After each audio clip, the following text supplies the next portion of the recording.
Hey, here are 5 stupid things I've noticed about fundamentalist Christianity. It embraces biblical literalism. The absolute authority and inerrancy of the Bible interpreted literally is basic to fundamentalist Christianity. In fact, you might say it's fundamental. Literally, it is fundamental to what they... Anyway, the problem with reading the Bible literally is when you read it that way, it gets a lot of stuff wrong, particularly the bits about the creation of Earth and early human history, which I'll actually get to in more detail in a few minutes. You can see how taking literally a book that gets a lot of stuff wrong while simultaneously holding the conviction that that book is the ultimate authority on everything could lead to some bad things. This sort of biblical literalism and inerrancy contributes to all sorts of problems that fundamentalist Christianity runs into. What sorts of problems might fundamentalist Christianity run into? Well, for example, it promotes bad science.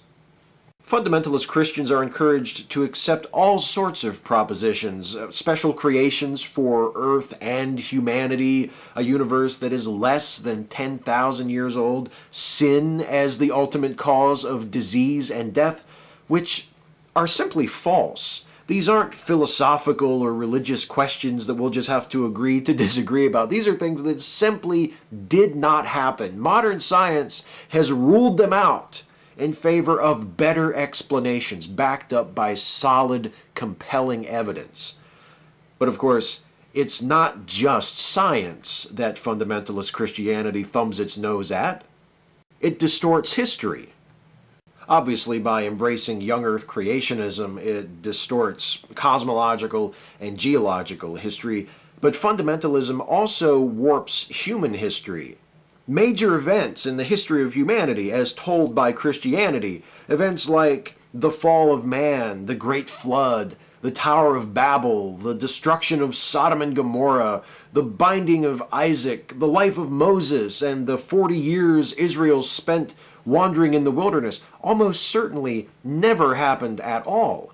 Ditto for the major events in the life of Jesus, including what Christians consider the most important occurrence in all of history, the resurrection of Jesus.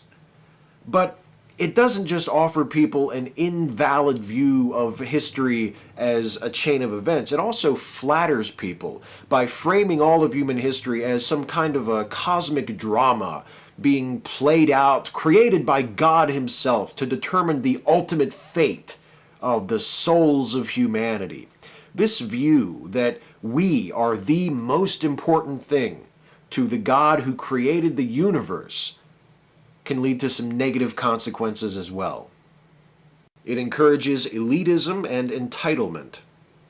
When you examine what fundamentalist Christians believe, it isn't difficult to understand why some of them are so overbearing in wanting to see those beliefs expressed through politics and law.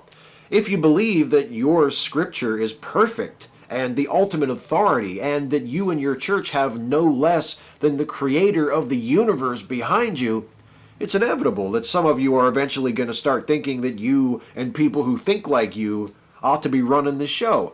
Why shouldn't the law impose the values of your church on everyone else? After all, they aren't your values. They're God's values. And if things like gay equality and evolutionary biology and abortion and secularism and religious pluralism contradict God's values, well, who are we to argue?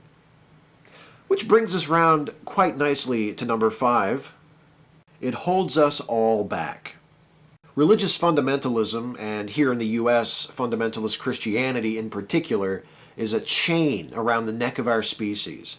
As science and social progress continue to pull us forward, fundamentalism is constantly exerting force in the opposite direction. Of all the stupid things about fundamentalism, the ignorance, the bigotry, the hubris, this might be the stupidest and the most dangerous. The sooner we can throw off this chain and allow ourselves to move forward guided by the knowledge of the present rather than the superstitions of the ancient past, the better it will be for all of us. The hardest part is only picking 5. Catch you next time.